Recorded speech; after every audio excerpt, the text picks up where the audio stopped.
Manitoba will make history at the end of this month. The province will have its first ever female premier. Heather Stefanson and Shelley Glover are competing for the leadership of the Manitoba Progressive Conservative Party. The former leader and Premier Brian Pallister resigned at the beginning of September. The new leader will be elected by party members on October 30th. Earlier this week, we spoke to Heather Stefanson about why she thinks she'd be best fit for the role. Well, I think I've had the experience. I've been around for 21 years as an elected member of the Manitoba legislature. I've also held cabinet portfolios, justice, families, as well as health. And I think I've got the experience that Manitobans need, and also that collaborative approach I think that Manitobans have been asking for, and I'm looking forward to working with Manitobans moving forward. Shelley Glover, retired Winnipeg police officer and former Conservative MP, is also vying for the leadership. She's in Winnipeg. Shelley Glover, thanks for joining us. Thanks for having me, Paul. You are vying for leadership at a time, Manitoba is still grappling with the pandemic. Here's the big open-ended question for you. Why do you think you'd be best suited to lead Manitoba at this moment? Well, I think I have a lot of compassion for people. I think my experience speaks for itself. I spent 28 years as a police officer with the Winnipeg Police Service, so I've seen the good times, the bad times. I've seen different classes of people in need. And from there, of course, I worked as a healthcare aide during the pandemic to help wherever I was needed. I've also been a member of Parliament, a cabinet minister, a regional minister for Manitoba at the federal level, so I understand very well tripartite agreements, how to get pots of funding, how to negotiate with the other levels of government.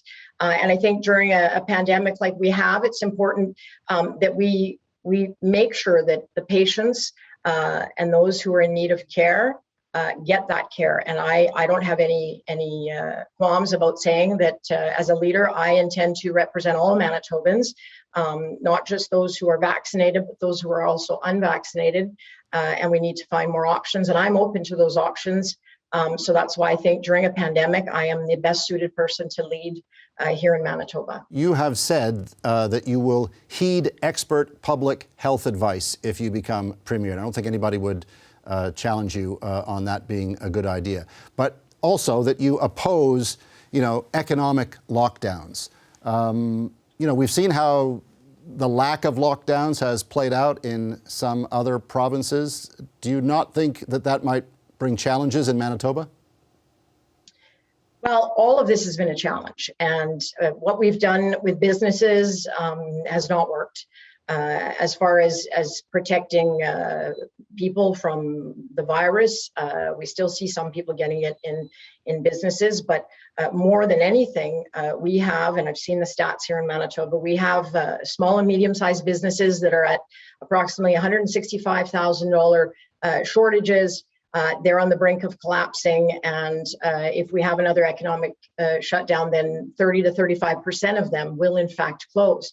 And so I think we need to come up with better options that both protect the public from this virus and that allows our businesses to do the work to maintain their livelihoods. So I will listen to the experts. I want to bring more experts. I think there are potential options that have not been discussed. I do want to see a helpline as well that would inform Manitobans when they hear different options as to whether or not they are myths or whether they are options that might be of consideration. I do look at other countries and see the things that they're doing, and I just think we need a few more people at the table. Although I do very much respect the health experts that we have right now, I just think we need to start looking for other options because some of the unvaccinated are just digging their heels in, and they want more action. They want more options. Would you overrule medical health experts if a lockdown was advised?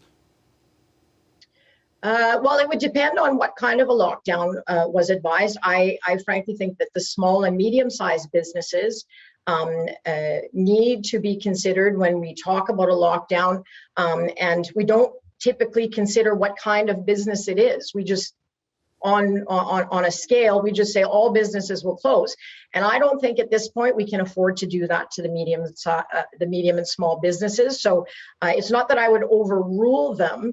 I would certainly bring these issues to the table and ask if we couldn't find another way, whether it be a regional type of lockdown, or whether it be consistently a lockdown that only targets those who might be in direct contact with people.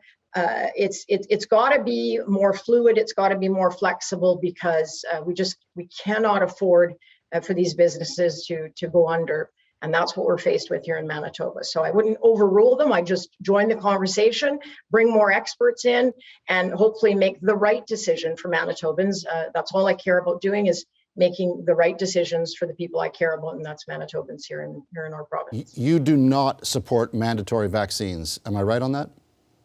You're right on that. You are right on that. And here's why. There would be people who say that's a problem, right? And you look at the hospitalizations now, it is the unvaxxed. I mean, how many times have people called it a pandemic of the unvaccinated at this point? I mean, how does that fit in with your ways to deal with the pandemic in Manitoba? They have, and they have called me that. And here's what I say to that. And I've said this from the very start. When I began and announced that I was entering this race, we were entering the fourth wave. I have personally seen what is happening in our personal care homes, in our hospitals, because of my work as a healthcare aide, and we are human resource short. We are at the lowest point of resources, and it's not something that we can deal with as we were entering the fourth wave. And I've spoken with nurses and healthcare aides who are not vaccinated because some of them have had COVID, Paul, and they believe very firmly, and the science does support, that they do have immunities. And in other countries, we have options for antigen tests.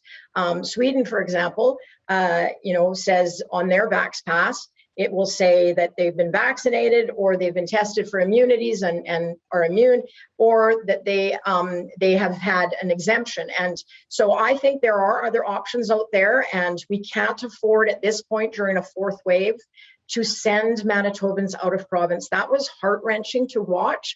Families were ripped apart while we sent 57 people to alternate provinces, and we have to do better. And so I'm against mandatory vaccines that lead to us having a bigger shortage of healthcare workers during a fourth wave. I think that's a mistake. Even though medical experts suffer our patients. Even though medical experts would say that vaccines are the way out of this, and the more we can get vaccinated, the sooner this is going to end. And I would love for everyone to get vaccinated. I'm vaccinated. I believe in the vaccines, but the vaccines have been clearly refuted by some of these healthcare workers. I spoke with a group. It's a group of 350 healthcare workers, Paul. They are not wanting to be vaccinated. I cannot just sit still as a leader and say, you know what, you don't get vaccinated, you don't go to work, because the people who suffer are the patients. And I won't let the patients suffer and die for a lack of human resources. So we have to find some other options. An antigen test, like is done in Sweden, for example, if some of these healthcare workers have had COVID and they believe their immunity is up and safe for others, we should be looking at that. We should be looking to make sure we have as many healthcare workers as possible, including trying to put up a temporary hospital if need be, and using lower level care to make sure there's no bottleneck for our ICUs. So there's a lot of other options I think we need to look at, and I intend to do that in the interest of the patients. Okay, let's move on to your opponent, Heather Stefanson, who claims you threatened to defeat existing PCMLAs or fire them from their duties, something you've called an outrageous lie. We asked her about this earlier this week. Let's give a listen to what she had to say. You know, these are things that we're hearing on the campaign trail. I hope it's not true. And if that's what she said, then that's fine. We will continue to run a very positive campaign as we have been. I've been all over the province listening to Manitobans, and I think what they want to see is someone in our premier position that takes a collaborative approach, is going to work with other levels of government, especially during these very difficult times during COVID. Shelly Glover, what is your response to that? Well, I was very disappointed.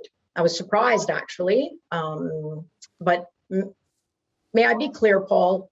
Please. I respect many of these MLAs. I've been friends with many of these MLAs for many years. I've been a member of the Conservative Party for most of my adult life, so I know them very well. I was very good friends with Heather as well. So I can't wait to welcome them all to the table, welcome them all to a caucus that will be open and transparent. We will be a caucus that does teamwork, because that's what I'm about. I'm about teamwork. And I think these MLAs need to be lifted up and valued.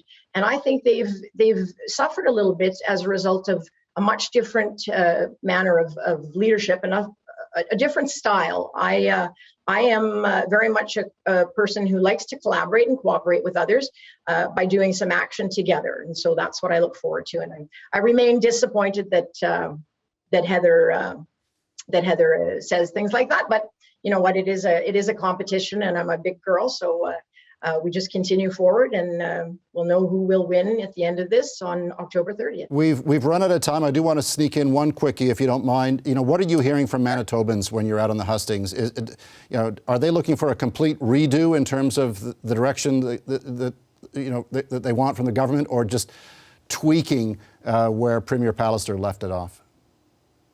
Well, I'm hearing that they want change. They are not happy about not having access to ministers and MLAs. They're not happy about having had to meet with public servants ahead of meeting with their elected officials. They're not happy with the way that decisions were unilaterally made, and they felt very much kept out of the loop. So this is something that will change under my leadership. I am absolutely convinced that people will be very happy as I become premier and involve them much more in the process and in the decision making. So, well, thank you for your time, and good luck, and appreciate you joining us from the back room there, particle board and all. Very good. Thank you, Paul. You have a great day. Thank you. Hi, I'm Vashi Capellos, host of Power in Politics. See more of our show by subscribing to the CBC News channel or click the link for another video.